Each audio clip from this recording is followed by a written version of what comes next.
This is vk3sl welcoming you to an evening program. Test transmissions on 160 and on UHF, streaming online on YouTube, in fact. Well, we are back on a very wet, miserable Friday night.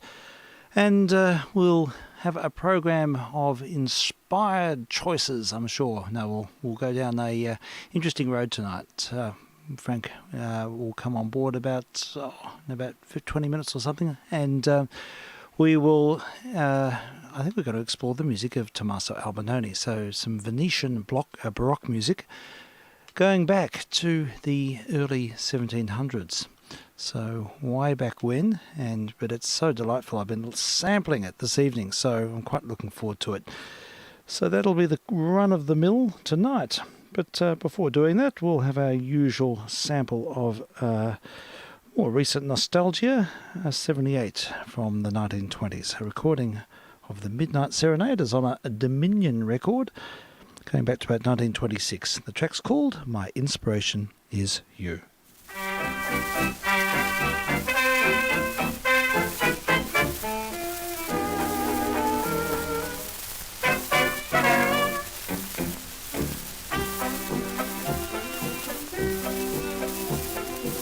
Just like a sunflower, pine for a sun shower, my inspiration is you. Just like the joy after hearing a child's laughter, my inspiration is you. You're like a dream of every poet, you stand supreme, how glad I am to know it. Just like a real sweetheart, craves an ideal sweetheart, my inspiration is you.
Midnight Serenaders, pseudonym for some British band, who are in that case quoting the music of Gluck. We heard a little of the, Don't Look Back in Ardour, from the Eurydice, Orfeo and Eurydice. Got a Guernsey in that 1920s dance band record. There we go, cross-referencing. And what we'll do now, I think, is play something from the Chapel Disc collection. I think we'll have some light music to carry us forward for a little bit before we go deeply classical. I always enjoy some light music, and we've got some Chapel Discs which haven't been played for a while. This one's a Boozy and Hawks. It's called Sans Gin, and it's the new concert orchestra. I'm VK3SL. Test missions on 160 and UHF.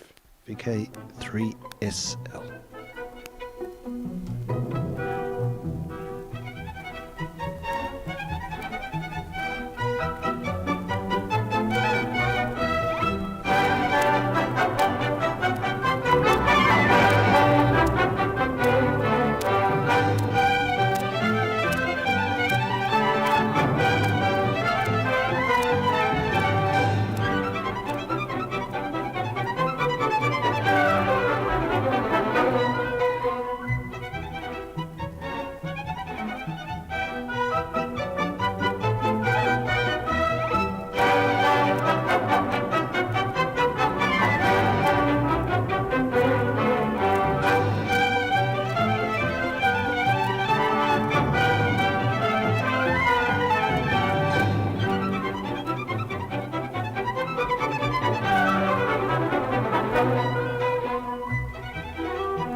Track called Sans Jean, the new concert orchestra.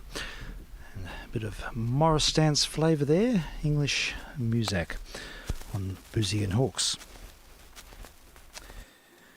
We're testing here on 160 and UHF and sampling chapel discs at this point in time.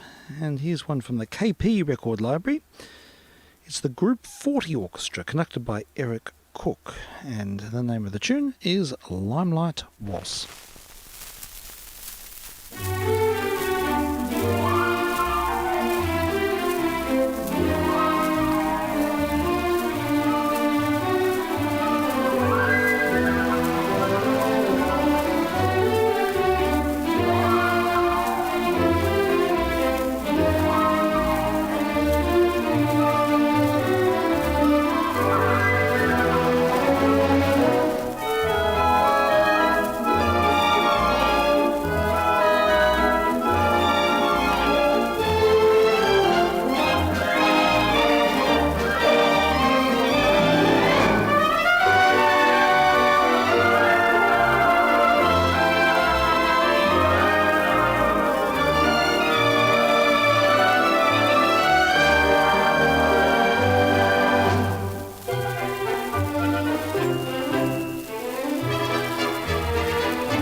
Light music on vk3sl amateur station, and we are testing here and listening to samples from the light music collection at this point in time. Another one is the Melocrano strings with George Melocrano at the helm, and another waltz. This one is a track called Theme Waltz, and it's from the film The Dark Secret.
Soupy Strings, the Melocrano Orchestra, and a track called Theme Waltz from The Dark Secret.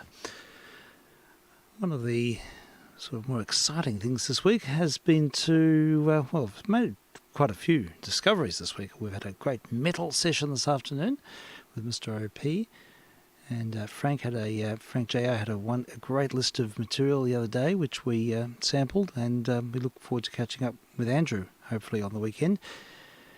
But amidst all of that, we landed Rose, Rose, I Love You, the song with Yao Li, recorded in 1940. It struck a chord with me. I like Oriental music.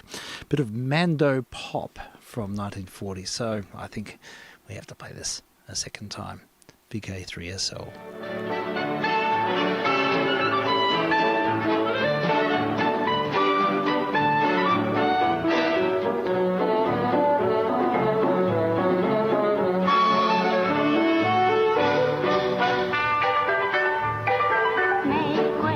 Thank you.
go, Yao Li and the orchestra from 1940.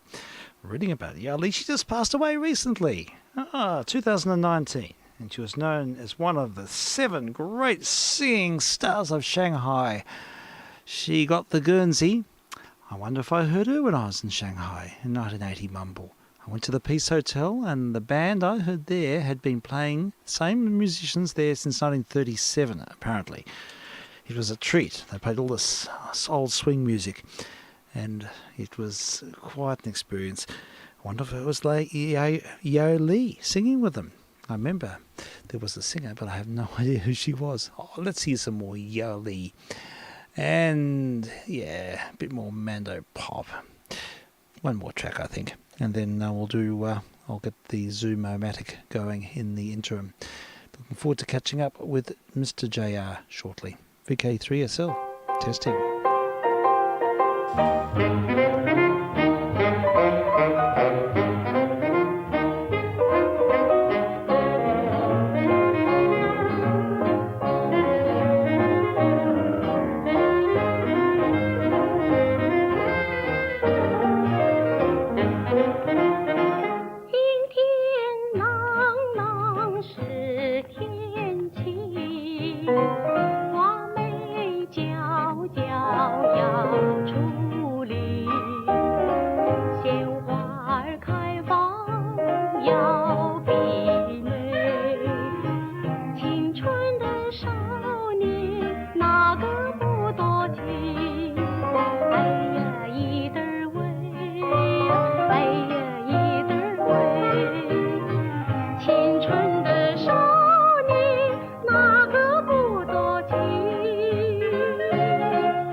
Yao Li and a Malaysian offering or Chinese offering. I really don't know what the origins of that was. It was a part of an anthology, and there's a lot more where that came from. So I reckon there is a topic to explore. We'll have to find some more interesting Oriental music. We had a period of listening to old Japanese recordings at one point, and there's quite a few of them here too.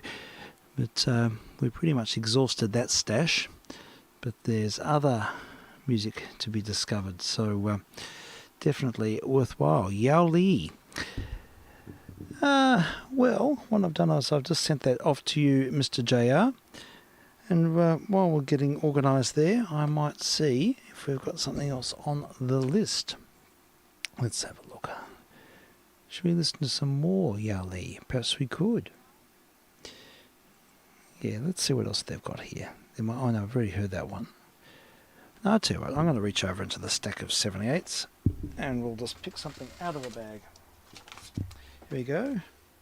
First one is an MGM 78. It's the MGM Studio Orchestra, conducted by Johnny Green. And it is an original performance of An American in Paris, the ballet suite. Well, let's listen to one part of this, I think. Slap it on, give it a whirl, and we won't be using the noise processor because that computer is otherwise occupied, so prepare for some scratch.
And we'll usher in Frank. Are you there, Frank?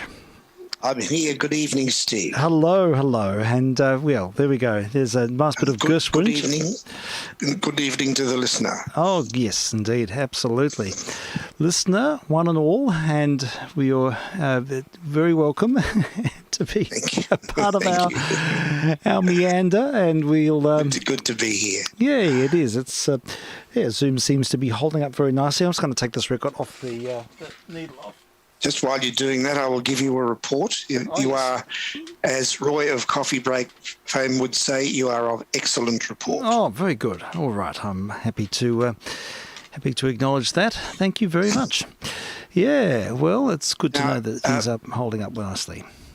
Playing the Oriental music has got me thoroughly Orientalized, and I'm going to make a request. A surprise. Please. When you played it the other night, it reminded me of something. I couldn't quite remember what it was, but I did tonight. Yeah. It's a song from a movie called The World of Susie Wong. Oh. Now, that was a 1960 movie. Yeah. World of Susie Wong. Starred Nancy Kwan, who is obviously a Chinese Extraction. Now, Susie Wong was a lady of the night in China. Yeah. And it's all about it. I never actually saw the movie, but the song I think was just called the Ding Dong Song. Okay. It's faux Chinese. Yeah. I think Lionel Bart composed it. Yeah. But it sounds pretty authentic. Oh, great. All right. Well, and I was very, very taken by it when I was 18 and the hormones were running wild. And well, absolutely fine. We'll certainly acquiesce to that request, and I hope it brings back some pleasant memories. The Ding Dong song, Tsai Chin, I presume this is it, because it seems to be the one performance that gets a Guernsey. Yes, so we'll run with this, and hopefully, yes, here we go. The world of Susie Wong, and this will be most interesting. I look forward to this, and we'll just do the proverbial. I've got to do it's a rather sort of awkward process, but we're nearly there. Here it is, the Ding Dong Song, vk3sl testing. Here we go.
Charming. It's very faux Chinese. It was brilliant. A Western movie, actually. Yeah, really? Okay. Which starred, it had Alex Sims or someone like that. But of course, Nancy was the genuine article, Nancy Kwan. Right, she was the, yes. Okay, we had Tsai Chin singing on that occasion. Oh, yes. Oh, that's very, very, I think she might have been covering for Nancy Kwan. I think she might have done so, yes. But what a great song, yes. And it's all, yes, you say it is faux Chinese, but how evocative with all those pizzicato strings, and it's it's got the vibe. But it did it for me anyway. When I was I'm inspired. I'm going to look up. I'm going to dial up the world of Susie Wong now. I want to see the movie. I'm intrigued. I want to learn a bit more about the topic. So yes, most intriguing. Well, there we go. That's an excellent choice, and we might have to find another place to play that and find out more about what Tsai Chin, what else she sang, because there's something sort of quirky and provincial about just the sound of the voice. voice and the intonation. Yeah. I find it kind of appealing, It's got a... Yeah, so do I. I like it. I really do. I really enjoyed our Oriental sort of escapade, well, a while ago now, but when we played those Japanese records. And the same sort of thing. Yeah, and there's lots of early Chinese stuff out there, and lots of music from Shanghai and Hong Kong, and pre-Hong Kong. So it'll be good to explore some of that in due course. Yeah. And yes, there are other big sort of semi-Western provincial towns in China or Russia too, weren't there, in the early days, where there was a fair bit of Western influence. So it'd be good to research that topic. Thank you for that. That was most excellent. Well, now can I just sort of crunch the gears and see if we can get the car get into Albinoni mode? I nearly ran us off the road. Oh, well, that's right. But I'm still part of me still in the ding dong land. But we'll we'll make the transition now, and we'll have a listen to the music of Albinoni, Tommaso Albinoni. He was a Venetian composer, and he lived in the Baroque period, so he's contemporary of Vivaldi and of Bach. And he was a very prolific. He wrote a lot of music, but most of it's gone. Most of it's lost. We only have a few samples, but it is being discovered as we speak. What little there is being sort of reconstituted and understood.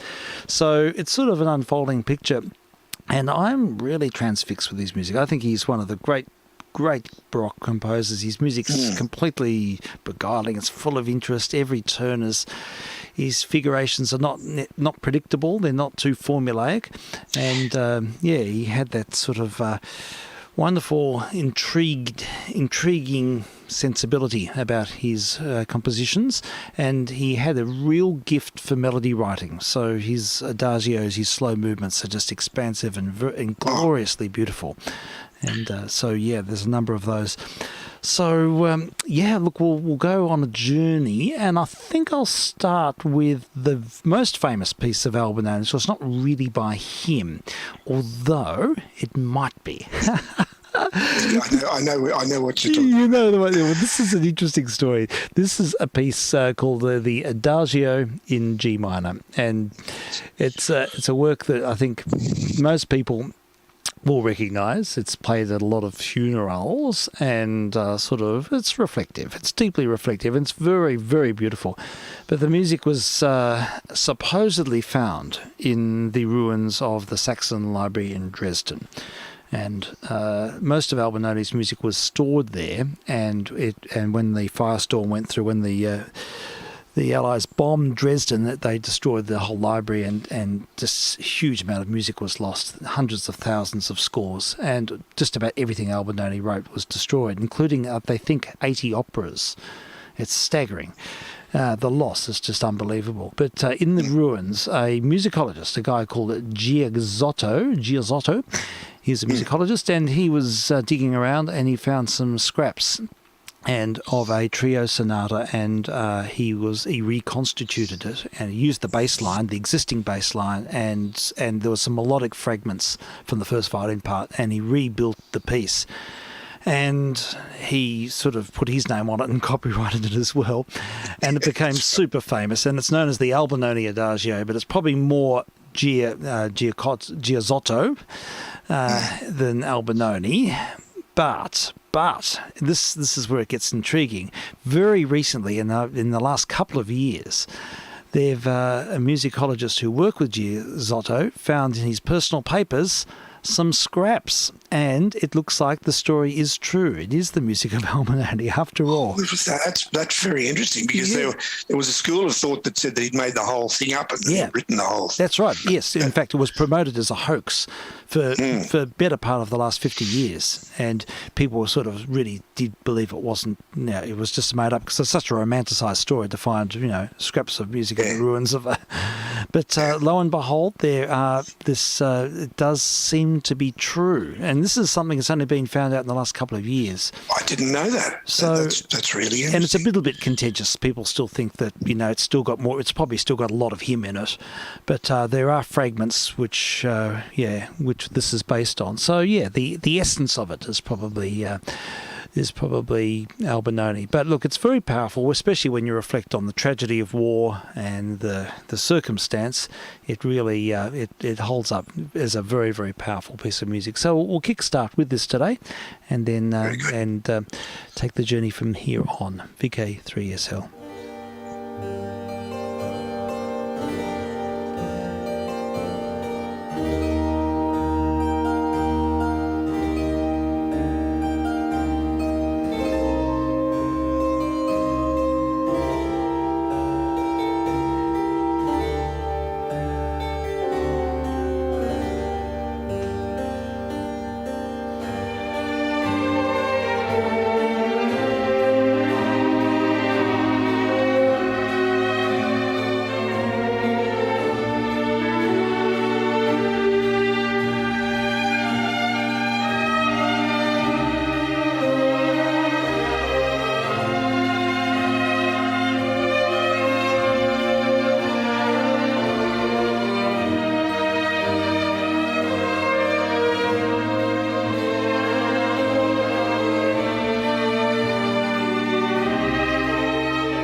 We had Claudio Scimone and his Solstice Venetti with that rendition of the famous Albinoni Adagio for strings, with a reconstituted work. Yeah, I like the tempo.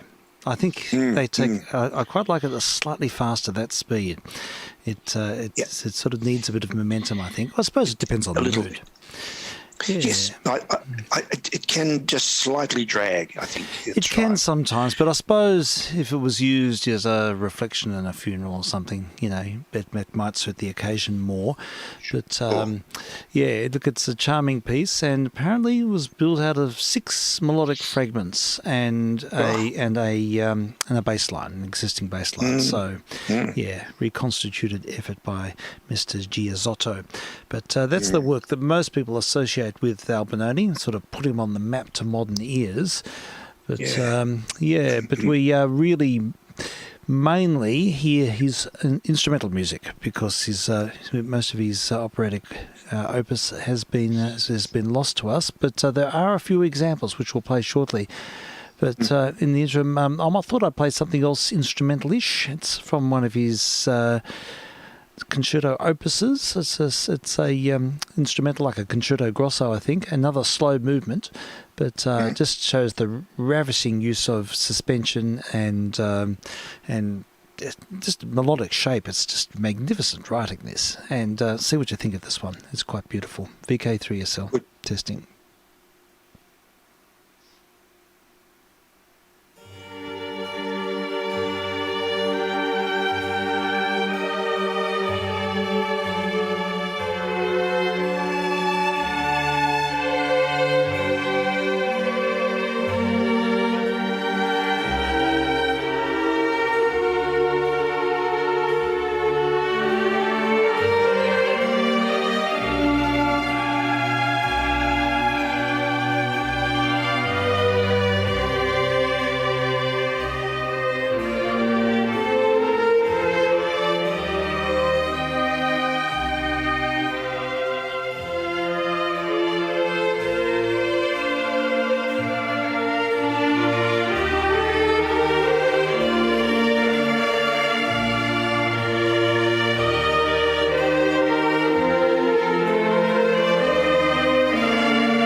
From a set of instrumental concertos, Concerto Grossi from his Opus 10. Ravishing suspensions and inner voices, I thought. The only one who does that, I think, as well as he does is Papa Bach. Yeah, yeah. I think so. And we'll discover soon, it's quite intriguing. Bach borrowed a lot of Albinoni's music, and there's a very direct correlation. And people think that early young Bach drew a great deal of inspiration from this Venetian composer. So it's quite fascinating. So we'll come to that soon. This is the exciting part. I found a talk on the subject. So and I'll just sort of bring some of that to life. And it's with examples, and it's quite extraordinary. So we'll get to that soon. And I just thought that we'd just sort of sample some of this beautiful, lavish writing. And it's unlike anything really that apart from the music of Bach. And it's certainly a different class to. I mean, I don't want to demean Vivaldi's writing. I think he was a great composer as well. But it really is in a very special. He had a great understanding of how strings, especially string writing, and oboe writing. And how to form really luscious voicings, and that's a very special thing, because I think that it took a while for composers to really understand how to use masses of instruments and create sinuous textures and create sound worlds. And but Albinoni was the first to write for the oboe, apparently, or the predecessor to the modern oboe. And he wrote a number of oboe concertos, and the most famous one is the one. I'll finish the program with the greatest piece he wrote. Yes, we'll leave that to the very end. But here's another oboe concerto, another one from the same opus, actually, from Opus 9, and it's not long, but it's just shows how beautifully he writes for the instrument, and he really is exploiting that vocal sense. He's writing for a singer, really, but it just works. It just works so beautifully on the oboe. Let's have a listen. vk3sl testing.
music of Albinoni, written about 300 years ago. Oboe Concerto in B flat, Opus 9. About, I think, 12 extant opuses of Albinoni's, and they're sort of sets of works. So, sorry, Frank, there we go. I just had you... Oh, you're fine. Yeah, so, there we go. And, beautiful writing, expansive writing, Beautiful. and he had a great sense of the sense of line when he wrote for the oboe. His design was, I think, used very broad phrasing. So, there we have it. Really exploited the plaintive qualities of the oboe. I agree. Definitely did. Yes.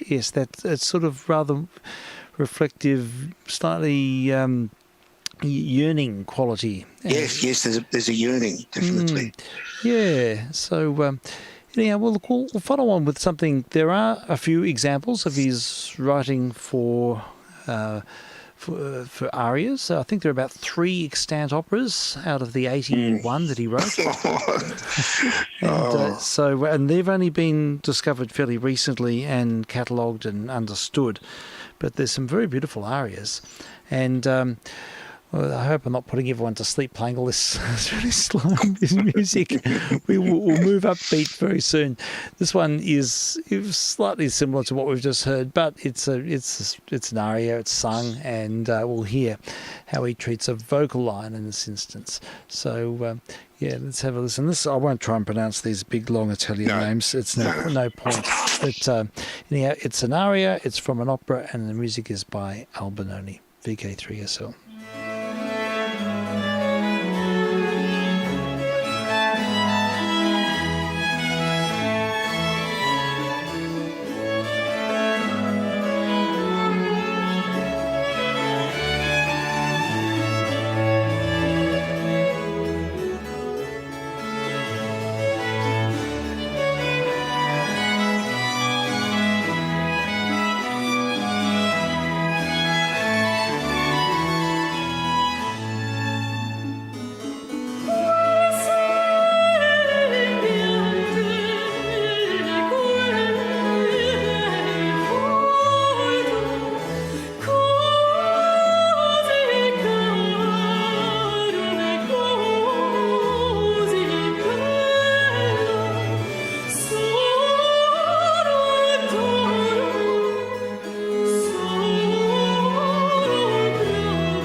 Listen to the music of Tommaso Giovanni Albinoni. He was a Beautiful. Venetian composer.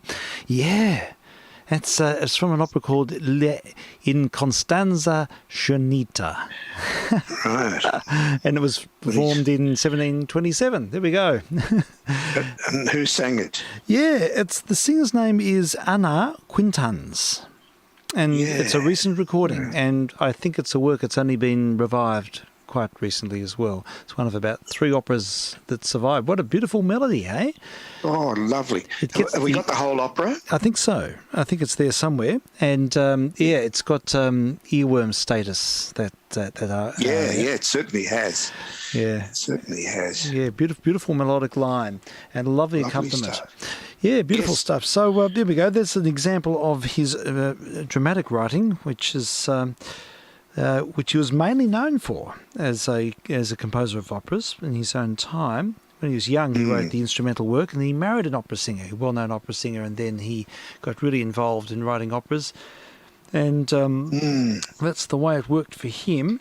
But look, there's another upbeat aria, which is just so full of life and energy, and it's completely it demonstrates a different side of him, really. So I think we'll give this a go as well. So here we have it, another sample of Mr. A. Very good.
There we go.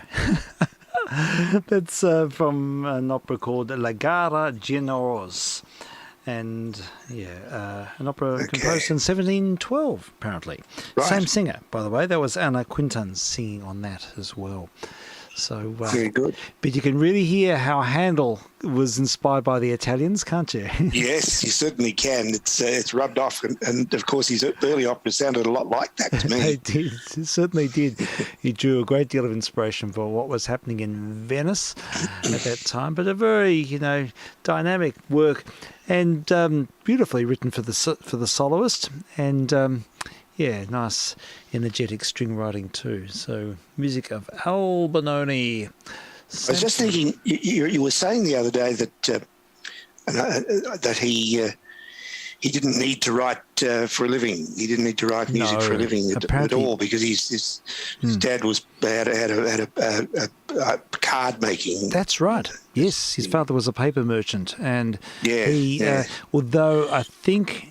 Yeah, he eventually, the money ran out, and I think there were a few. I was reading a bit more about him, and he had to open up. He had to open up a singing school, a music school, and there was a little bit of income supplement later on.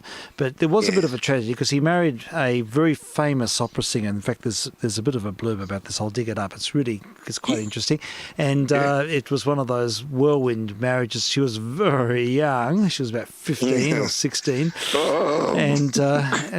but she was already back then that's what happened, and she was already she was a well seasoned performer, and an opera singer at that age, and voice, yes. So and she had, I think they had about 4 or 5 kids, and then she died really young. And then he went into complete obscurity. He kept writing music, and his works were performed, but there's almost nothing known about his life from the last 20 years of his life. Good heavens. So it's a bit intriguing. So, but there was a large corpus of volumes of operatic material that was kept in Dresden, the Saxon Library, apparently. But the interesting thing to me was that it seems that he's written a lot of his earlier music without needing to write, which distinguishes him from nearly all of the other composers. That's very true. He didn't. He in his early years, particularly, he was completely a free agent, and he didn't have any. He didn't have to acquiesce to any, organisation or any court or church, and he was basically a man of his own means and could write music at his leisure, which was a rare thing, and. So he's really doing it. You ask yourself, why did he do it? I guess the answer is that he did it because he had it in him and it had to come out. He loved doing it. I think so. He had a passionate need to express himself through music, and he obviously had a gift from a young age, and he was able to just sort of follow his dream, really, without which is incredibly rare, because you just don't hear. I don't think I know of any other composer who was able to survive in that way. But no. Yes, but it's really quite fascinating. Yay. So, look, we'll hear one of the earlier works, and this is one of the published works, just a sample of a violin concerto that he wrote.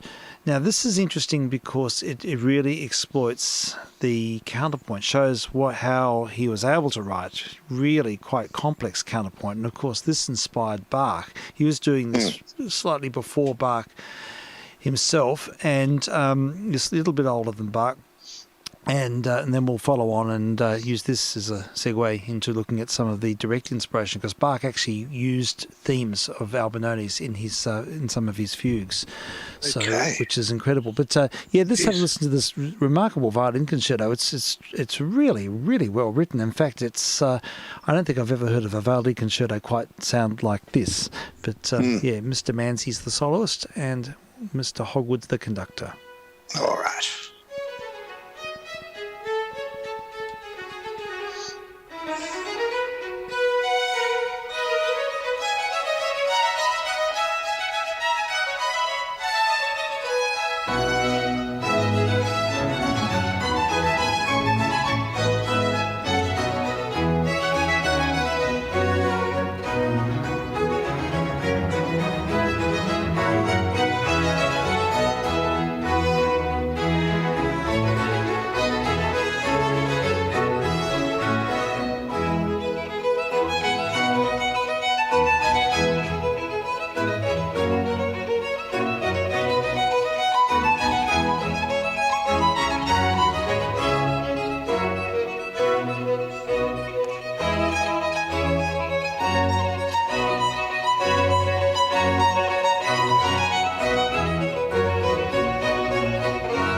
that for a delightful bit of embroidery by... Lovely counterpoint. Yeah, it is. Totally. Oh, yeah.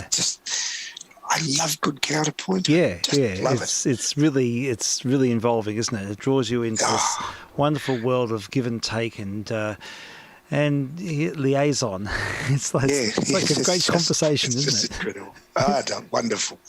Yeah, but look, that's very evocative of Mr. B. And now, look, what I'll do now is I'll sort of read it and may skip a few bits. But this is an article from a online mag called Interlude, and this article just came out very, very recently, and this sort of reflects, I think, some new frontiers, or certainly in the research area, and some interesting conclusions. So the fellow who wrote it was called George Predota. Anyhow, it says, and the name of the article is Albinoni and Bach. And so it says, Tommaso Albinoni and Johann Sebastian Bach were contemporaries, but they never actually met. While Albinoni was at home on various Italian and international operatic stages, Bach never travelled far away from his native community in North Germany. We do know, however, that Bach did come in contact with the music of various Italian masters, and that his scholarly confrontation with these new styles decisively shaped his musical language and understanding. A scholar has suggested that the best outside movements of Albinoni's later concertos are remarkably like some of those by Bach, who benefited from the study of these works.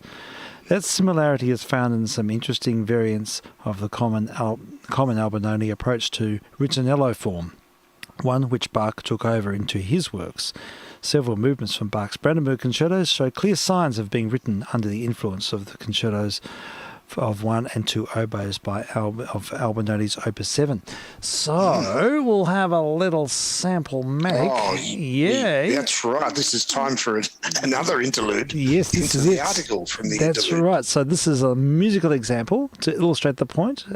We did hear one of the works for oboes before, but this is from Opus 7, and this is a lead-in to understanding the similarities between these two great composers. Oh, whoops, we can't do that. I know why, because there's something else that's still going. Okay. We can't have Albinoni on Albinoni. Well, we could, but it won't sound very good. Let's have a listen to this now.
We'll take a fade there because we've heard a lot of concerto movements today, so we'll just keep the discussion going, or the article.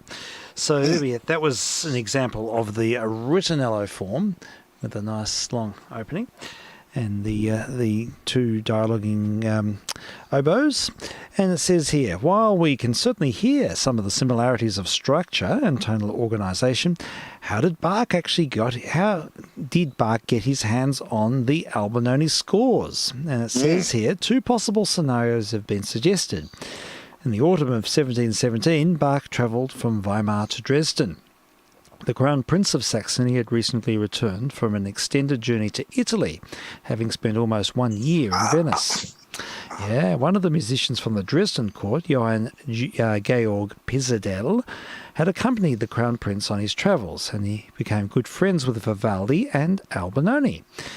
Pizzadel did make copies of Albinoni's Opus 7 and brought the music to Dresden. We might rightfully assume that the oboist of the Dresden Hofkapelle Johann Christian Richter took a close interest in these oboe concertos, and Bach could certainly have come in contact with certain Albinoni concertos during his stay in Dresden. So, at that point, they ask us to give a little demonstration, and this is a little sample from Bach's first Brandenburg concerto. We'll just hear a little bit of this too.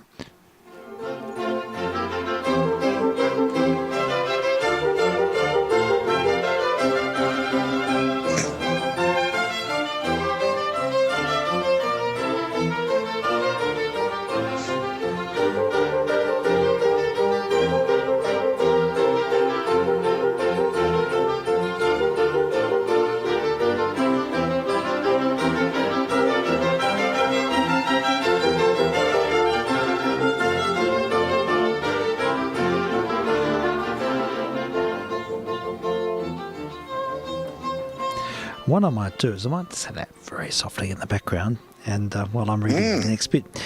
We don't know if Bach made copies of the works he encountered in Dresden, but we do know that he made a trip to Berlin in 1719. He was on a mission to take delivery of a new harpsichord for the court at Kärnten, and he spent much time and money buying the latest chamber works in circulation. Albinoni's Opus 7 concertos may well have been among the many acquisitions of printed music. There's no concrete source evidence, but it seems unlikely that Bach came in contact with the Albinoni collection much before 1717, given the collection's relatively recent publication date and the rate of transmission of Amsterdam prints to Central Europe, it says. All right, so it goes on to say that the mature concertos of Albinoni were an important factor in Bach's approach to the genre throughout the decade of the 1720s. Albinoni was certainly not the only influence on Bach's concertos from this period, but he must be counted as among the chief influences. His extended opening ritornellos, his use of formal and structural elements derived from the Italianate vocal style of writing for the soloist seems to have greatly appealed to Bach. And they give another little Bach example, so we'll do fade on that, and a stop on that, and a scroll down to this. Let's have a listen. A little bit more Bach. Oh, yes. This is Brandenburg number 6.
music of Bach is so life-affirming. I couldn't do a fade on that, Frank. I couldn't. No way. I had to play the whole thing.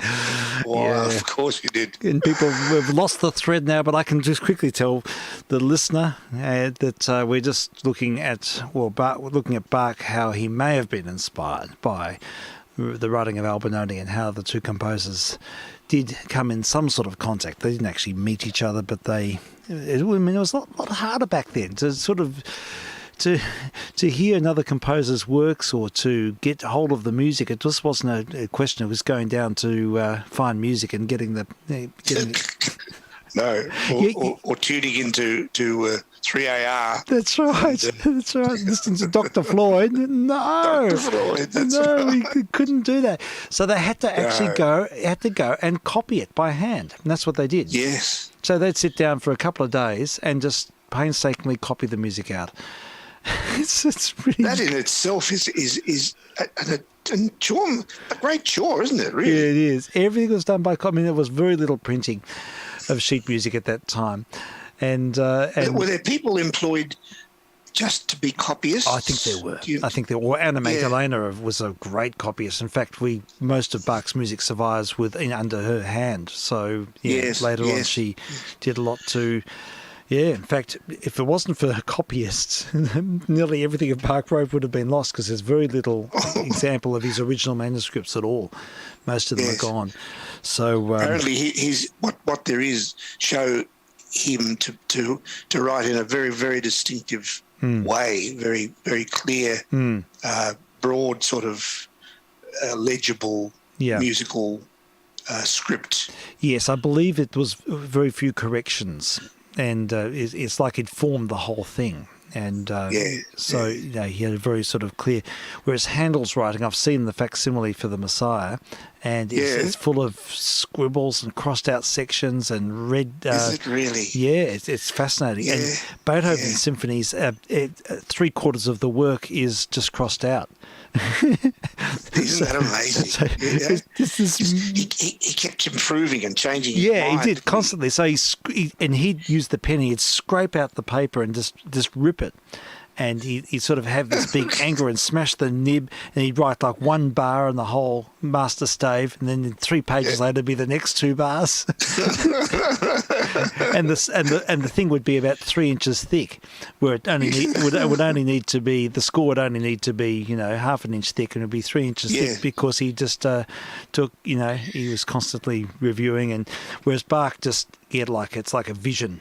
And he just wrote it out beautifully. And it's incredible. The music of that, apart from the beauty of it, just the sheer complexity of it. Yeah, that's right. But he's playing it in his head, and it's just sort of, it's completely formed.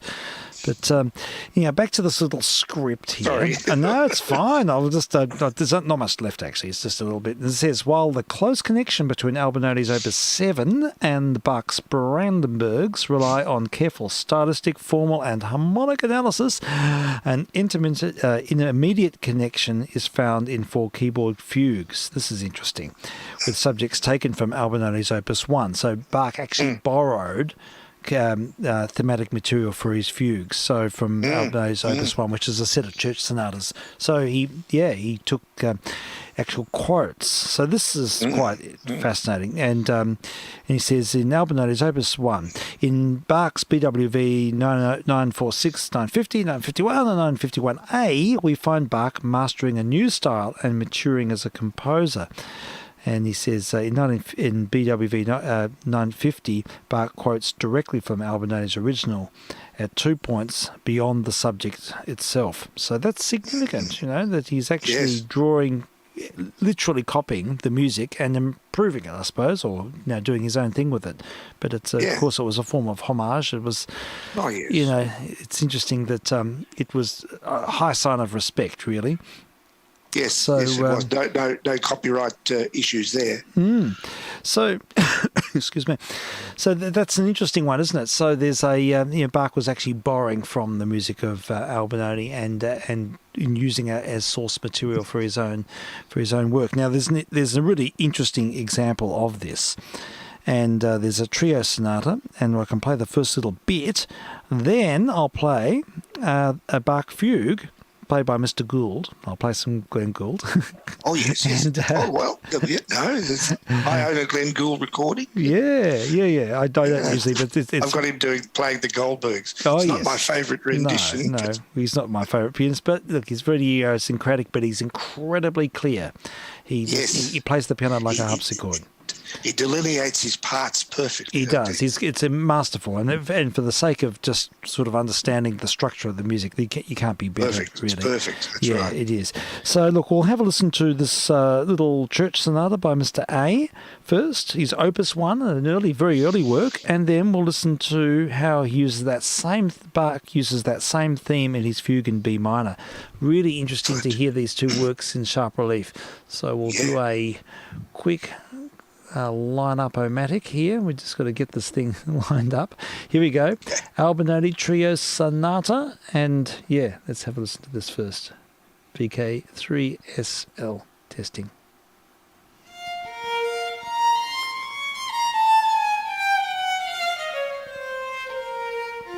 That's not working.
So that example was from the Trio Sonata number 1, and it's a beautiful piece, isn't it, Frank?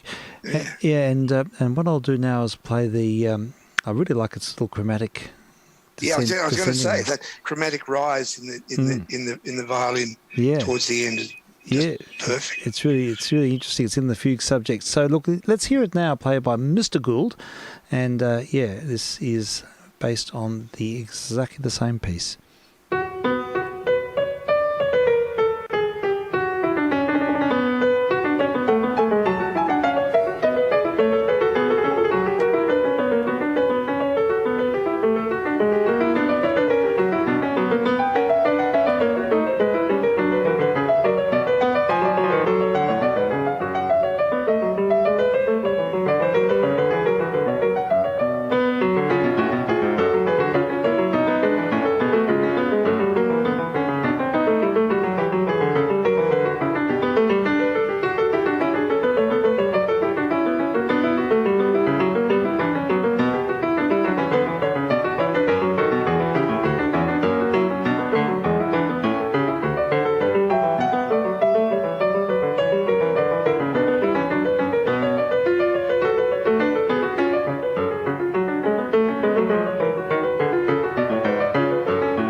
Complete with tiersta Picardy at the end.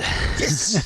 Full of those little chromatic phrases, isn't it? That's right. So that fugue entry was, identical to the one used in the Trio Sonata, and just played about 3 times the speed. But, That's right, as Glenn was apt to do. Yes, he did. But it's interesting to hear the bit of cross-pollination and direct quoting from musicians of the same generation and from different countries, and it sort of gives some idea of how these composers may have found inspiration and contact with each other. Yeah, as I was saying earlier, as we were saying earlier, the hearing the Albinoni slow movements is to me, very reminiscent of a lot of Bach's slow movements. Yes. I think the way that sort of chaconne bass is something that I associate with Bach, and you hear that a lot in his writing, in his violin concertos, and some of those really just timeless slow movements have got a chaconne bass, and you certainly hear that in Albinoni. Yeah, so that's the main list. I can play a little bit more of Anna Quinton's. I quite like her voice. She's nice. It's a young voice, isn't it? Yes, it is. It is a young voice, and I don't know much about her. I'll have to read up about it, but it's a fresh voice, and it's rediscovered material. Here's another, just a short aria. It's only a couple of minutes long, but it's again from one of the operas. I think it's the one of the ones we heard before. Anyhow, it's from 1712, Albinoni.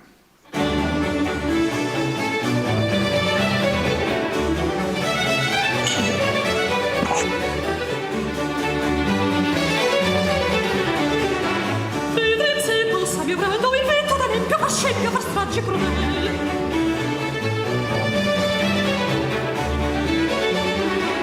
Vedrem se possa mio brado il vento d'Alempio fa scempio per stragi crudeli. Per stragi crudeli.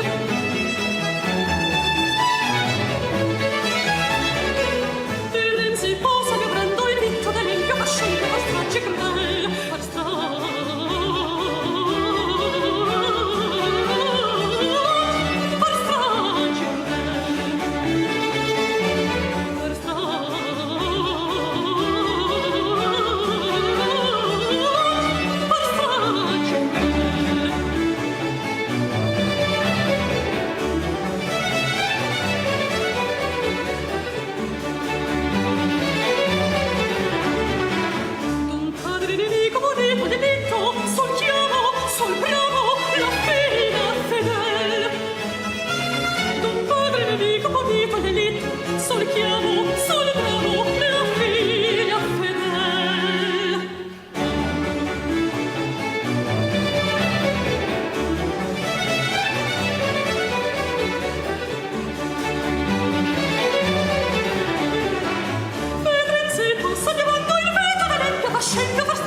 Oh, how about that? Isn't that great music? It's so Handel-esque, isn't it? Yeah, well, that's right, with all those sort of gymnastics there. Yes, and just the way the repeated notes and the tremolo and everything. It's great. Yes. So you've revived my my Baroque bug. I'm going to have to get to my collection and get our collection and get going. Oh, we can have a few more Baroque missions, I think. Well, look, I've got a couple. I'm getting a bit tired tonight, so look, I'll just do. Yeah. There's another aria I had on the list here I didn't see, and then we'll play that and then finish off after this with the famous oboe concerto, which is just a piece to die for. It's so beautiful. Yeah, but look, apparently the opera I just heard, it was an opera called La Gara Generose, and the aria was called Vedem se possa, and it was Anna Quintans who was the singer. I'll try and give the artist some credit, and Maria Keohane is the soprano in this one. Keohone. Keohane. Keohane, yeah. Keohane, yes. And might be Keone. maybe it is. Yeah, but anyhow, this is probably his most famous opera that survives. It seems to come up in the anthologies a bit, in the discussions.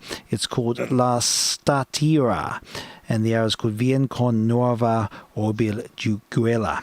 So this, yes, first performed in 1726. So I think we've pretty much sampled something from all the existing operas of his, and the other 79 or whatever are in the ether. So. Never to be heard again.